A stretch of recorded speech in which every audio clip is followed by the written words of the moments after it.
Kewajiban memakai masker yang disarankan oleh pemerintah membuat peluang usaha bagus bagi para penjual masker.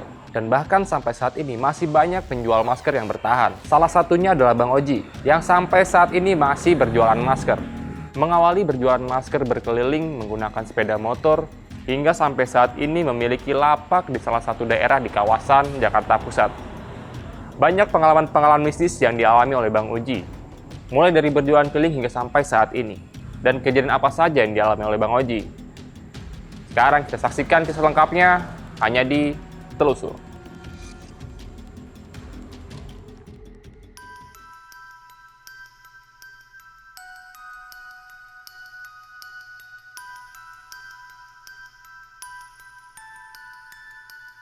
Nama saya Oji, profesi saya saat ini dagang masker. Bang Oji udah berapa lama jualan masker kayak gini, Bang? Kurang lebih sampai sekarang 3 tahun, mau ketemu puasa 3 tahun. Bang Oji boleh diceritain nggak awal pertama Bang Oji dagang masker tuh kayak gimana, Bang? Oh boleh. Jadi pas begitu COVID Corona, karena memang pekerjaan udah di PHK, sulit lah. Akhirnya saya dapat informasi dari mulut ke mulut, teman ngajak jualan. Akhirnya saya modal seadanya, karena emang nggak ada modal kan. Nah, saya jualan masker dari modal cuman 15 boxan lah. 15 box saya pertama jualan masker. Nah, dapat tempat di sini, kebetulan saya jalan-jalan ada rumah kosong. Sampai belakang ini rumah kosong. Kalau malam gelap, ya biarin aja lah. Yang penting kita aman di sini dari orang-orang yang memang di Jakarta ini umumnya tahu lah. Biasanya Bang Oji kalau keliling ke daerah mana aja, Bang, di sekitar Jakarta, Bang? Ya, itu keliling waktu itu ke Kebon Kacang, Tanjung Duren, Kemanggisan, Kasablanka, terus ke sampai ke Pasar Rumput, Manggarai. Nah, biasanya Abang kalau keliling itu mulai dari jam berapa sampai jam berapa, Bang? kalau keliling saya di akhir jualan itu biasanya maghrib. Karena dari pagi itu kita mangkal dulu, nyari-nyari di tempat sepi lah kita. Tempat biasa lah ya. Nanti habis maghrib baru kita keliling. Barangkali ada rezeki lebih gitu kan. Soalnya dari pagi sampai sore itu kadang-kadang sepi, nggak menentu. Kadang-kadang dapat 2 box aja yang laku. Habis itu saya keliling malam. Nyampe jam 9, jam 10. Selama Abang keliling malam nih, Bang, pernah nggak Abang mengalami kejadian-kejadian mistis yang menyeramkan, Bang? Kejadian mistis pernah. Saya waktu itu pulang tengah 1 malam. Itu tengah 1 malam memang udah sepi ya Jakarta kalau udah tengah 1 malam. Saya waktu itu lihat anak kecil, memang lokasinya banyak pohon-pohon. Nah, itu anak kecil saya lihat narik-narik, saya pikir narik-narik mobilan. Pas saya lihat itu bahwa belakangnya itu malah lihat kepala. Saya takut juga saya lihatnya. Ini anak kecil tampangnya pucat bener. Pas nggak lama dia anak kecil itu lompat ke gorong-gorong, hilang, nggak tahu kemana.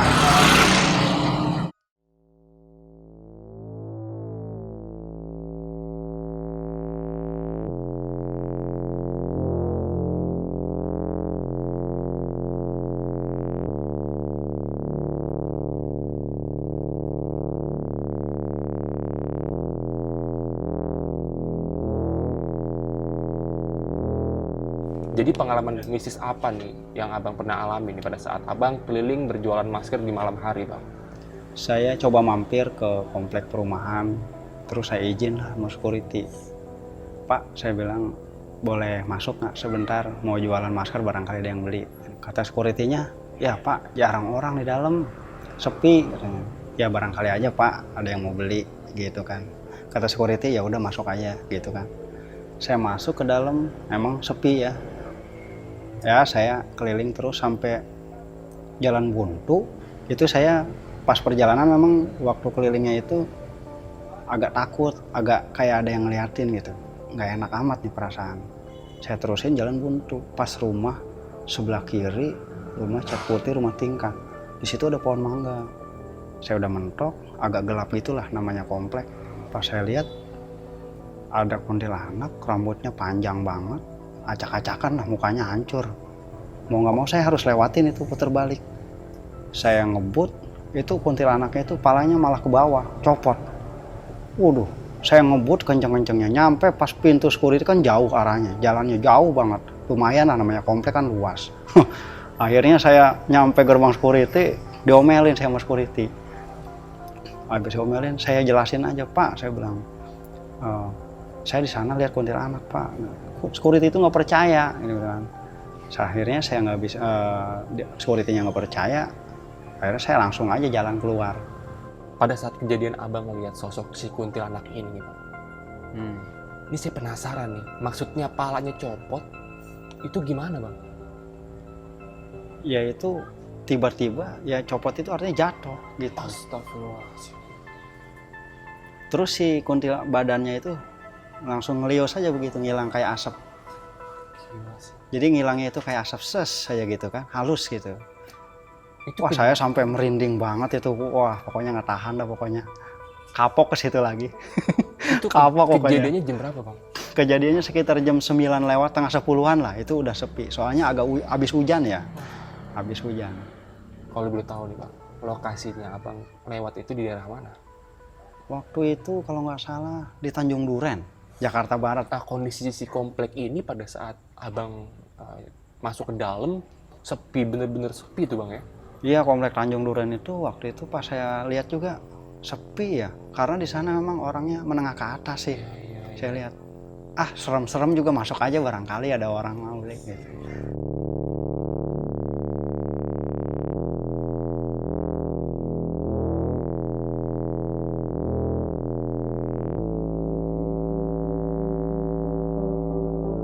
Pengalaman saya keliling-keliling memang ada lagi sih di sekitaran saya Jakarta Selatan. Karena di sana udah diubah ke Jakarta Selatan. Saya ke Jakarta Selatan pulang itu pas malam juga sih, nyampe malam di bawah flyover Semanggi itu, pas di situnya dekat Semanggi lah. Pas di Semangginya itu hujan deras sekitaran hampir 2 jam ya, 2 jam lah. Di situ ntar berhenti, ntar deras lagi. Akhirnya saya neduh di situ di bawah. Saya nggak bawa jas hujan. Memang ada beberapa motor yang mampir terus pakai jas hujan. Habis itu dia pergi. Saya sendirian, agak gelap ya lampunya. Saya lihat di seberang sana, di bawah flyover itu ada tiang penyangga jembatan layang itu. Kayak perempuan persis, saya lihat itu. Dia lagi duduk, tapi nunduk. Dalam hati saya, kenapa itu? Saya takutnya kedinginan bagaimana, kasihan. Akhirnya saya samperin, saya mau nyebrang. Gitu. Saya kasihan, barangkali ini jaket saya lah, saya nggak apa-apa kan gitu. Saya cowok, kalau dia jangan cewek. Akhirnya saya jalan ke sana.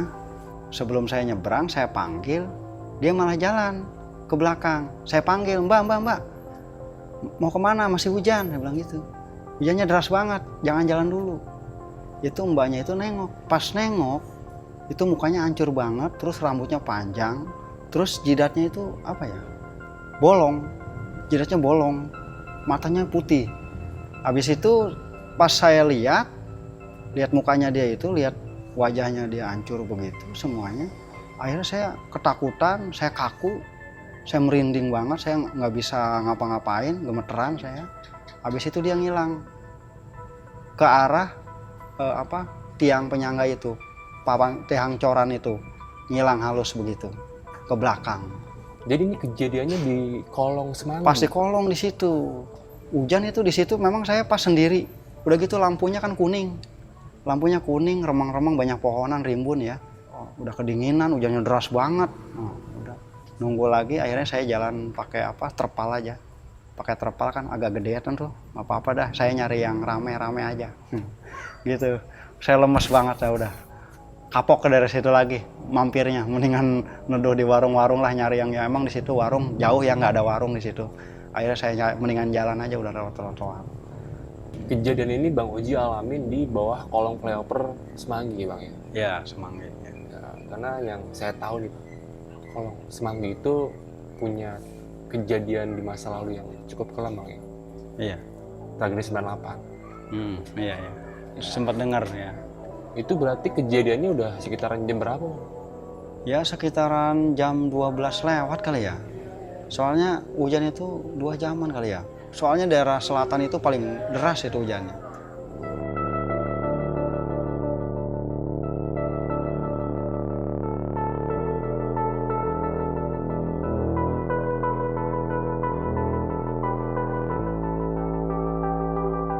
Saya waktu itu ada pengalaman lagi pas memang dari arah Manggarai ya. Manggarai tahu kan, saya jalan kaki lewat Hotel Shangri-La. Saya enak nih. Saya neduhnya enaknya di sini nih. Ada tukang kopi nih. Wah, istirahat dah. Dalam kuburan Bipak. Saya masuk ke dalam kuburan Bipak, masuk aja motor. Kan bisa tuh, komblok. Beli kopi bawa ke sana.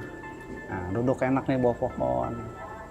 Capek ya kan, capek duduk situ, saya tiduran dah, saya bilang tiduran sini nih enak nih, belum maghrib. Nah belum maghrib saya tiduran, tempatnya bersih lah ya, lumayan bersih. Nah udahlah, saya tutupin aja muka saya pakai topi. Nah pakai topi saya tutup, istirahat gitu. Pas saya lagi tidur, saya kayak ada yang ngebangunin. Dibilang sadar enggak, dibilang enggak juga, antara sadar nggak sadar. Saya kebangun, ada pocong itu pas di depan muka saya. Ikatannya itu tuh, yang kainnya itu panjang banget ke bawah. Udah dekil, udah mukanya hancur. Wah, saya langsung melek kan gitu kan. Pas melek, tapi nggak ada. Kok nggak ada gitu? Tadi ada, kok nggak ada gitu kan? Di antara sadar sama nggak sadar, tapi nyata, kayak nyata gitu. Akhirnya saya bangun, pas lihat jam sekitar setengah 10-an lah. Setengah 10 udah gelap, waduh, ada lampu lah dari jauh-jauh. Saya langsung ngambil topi saya pakai, langsung ngidupin motor aja udah, ngidupin motor ngikutin jalan. Pas saya ngikutin jalan, ternyata ini kan jalan nih. Ada di sana kelihatan jalan ke kampung gitu kan. Nah, kayak semacam tembok dibolongin, itu muat satu motor kelihatan dari jauh. Itu gelap jalan tuh, wah kombloknya hancur lagi. Habis itu saya pas mendok, wah ada besi di tengah, kagak bisa lewat. Pas saya muter balik, sebisanya aja itu muter balik. Akhirnya muter balik, pas di tengah itu ada orang bawa senter. Ternyata dia penjaga kuburan daerah situ. Saya ditanya sama dia, abang dari mana? Bang gitu. Saya mau pulang bang, mau keluar. Saya habis istirahat di sini, habis ngopi di situ bang tuh bawah pohon. Lah dari tadi saya bolak-balik sini ngontrol, nggak ada orang di sini, nggak ada yang tiduran. Lah saya di sini bang, bilang gitu kan. Kata security-nya, emang dari kapan bang tidurannya? Dari tadi sebelum maghrib bang, dari sore. Bangun-bangun malam. Nah habis itu saya sekarang mau keluar. Lewat mana ya bang ya? Keluar, saya mau keluar. Abang lurus aja sono sampai mentok. Oh berarti saya salah jalan tadi kan, malah ke sana. Iya lurus aja ke sana, keluar ke jalan raya. Oh ya udah makasih bang. Yang anehnya gini bang, yang anehnya security itu yang jaga kuburan itu dia nggak lihat saya. Padahal dia dari pertama datang katanya ke kuburan dia ngontrol-ngontrol kan, pakai senter nggak ada orang. Kata dia gitu, lah orang saya di sini, perasaan saya apa saya diumpetin, apa saya gimana ke sini? Saya gitu, security-nya aja nggak lihat saya dari tadi katanya, 2 kali balik. Jadi menurut si security ini pada saat kejadian nih dia sama sekali nggak ngeliat abang. Enggak, orang dia aja ngomong. Sore, bang ya? Iya.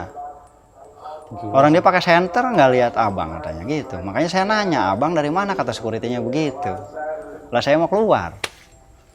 Kejadiannya aneh nih bang menurut saya bang. Jadi dari sebelum maghrib dan pada saat abang sadar itu udah jam setengah 10 malam.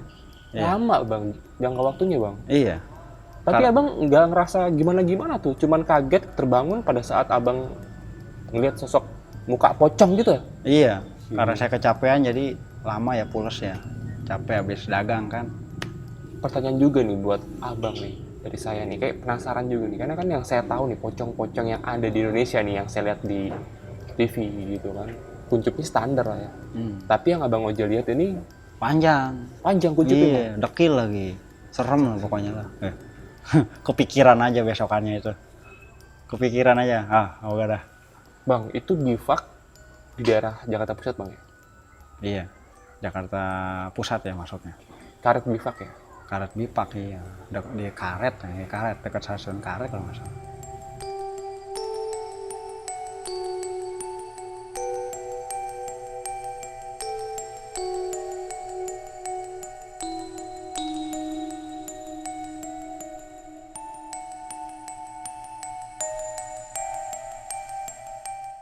merekapitulasi pengalaman Bang Oji nih, masih ada gak nih Bang pengalaman Bang Oji yang lebih serem nih? Masih.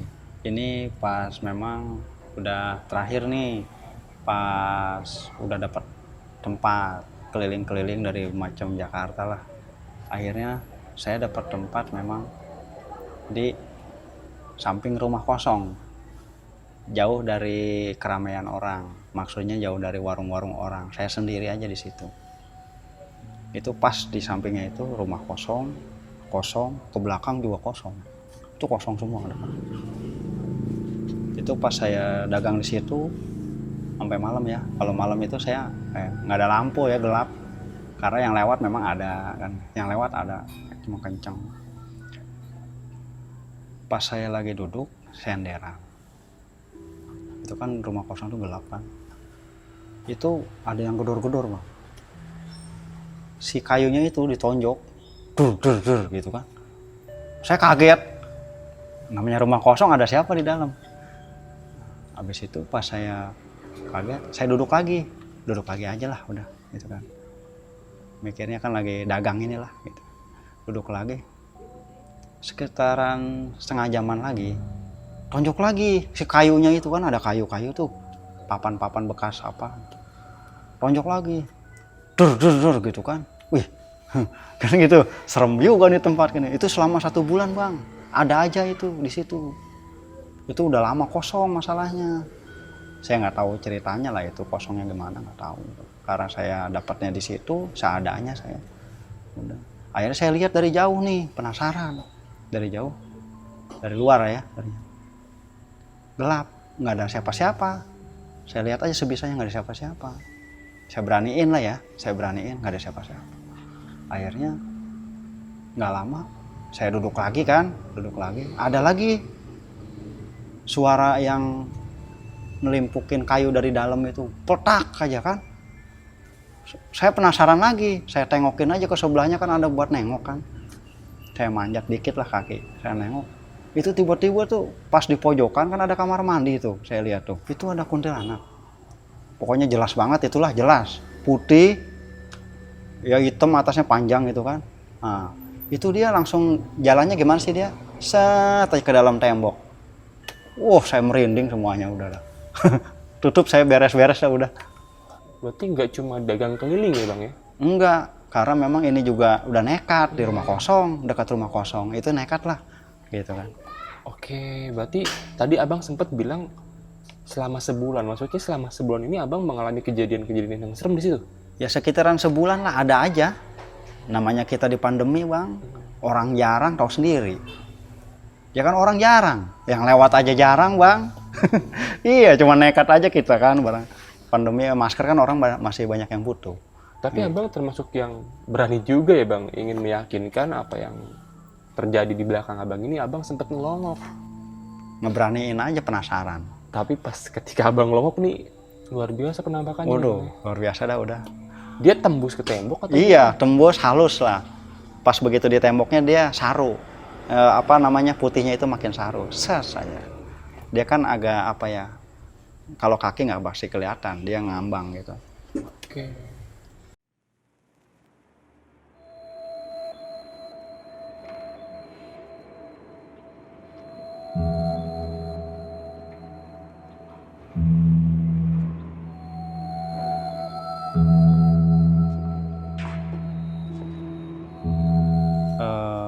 Tiga mingguan lah ya, 3 mingguan yang lalu itu posisinya lagi gerimis aja kan gitu, posisinya lagi gerimis, habis hujan gede tuh.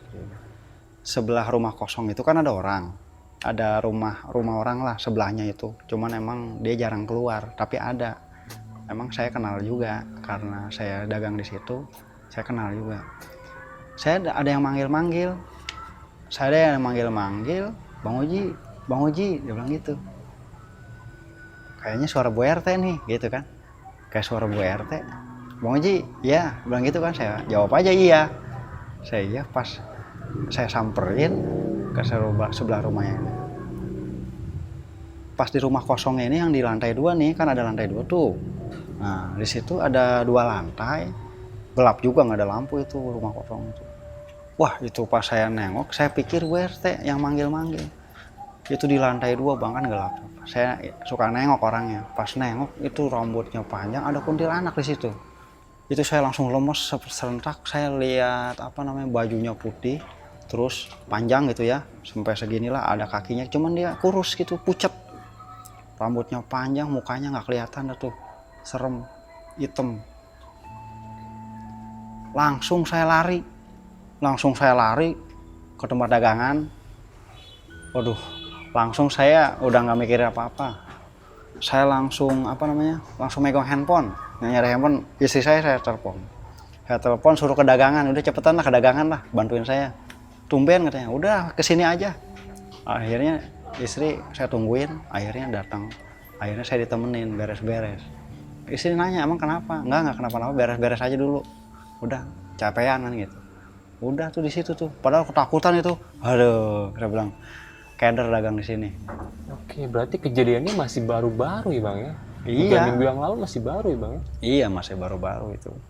Emang di situ karena jarang keinjak orang Bang. Iya. Jarang orang lewat. Bu RT juga jarang lewat, di dalam aja, di gerbang. Mukanya nggak kelihatan nih, tapi Nggak kelihatan, kakinya gelap. kelihatan jelas. Kalau kakinya agak saru, putih kelihatan, kecil cuman agak kurus itu, pucet lah. Cuman dia sekilas langsung kita langsung kabur lah. Itu panjang gitu.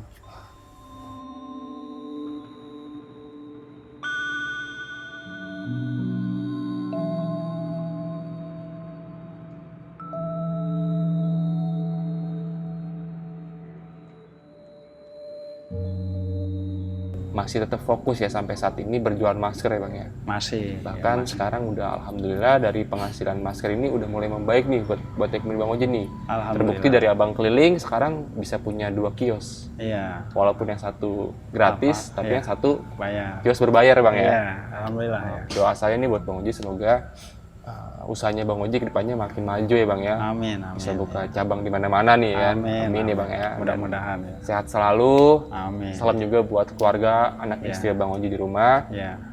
Ada pesan-pesan guys yang mau Bang Oji sampaikan khususnya buat anak istri Bang Oji di rumah nih? Ya ada sedikit lah buat keluarga ya, khususnya anak istri. Minta doanya, mudah-mudahan usaha saya berjalan lancar terus,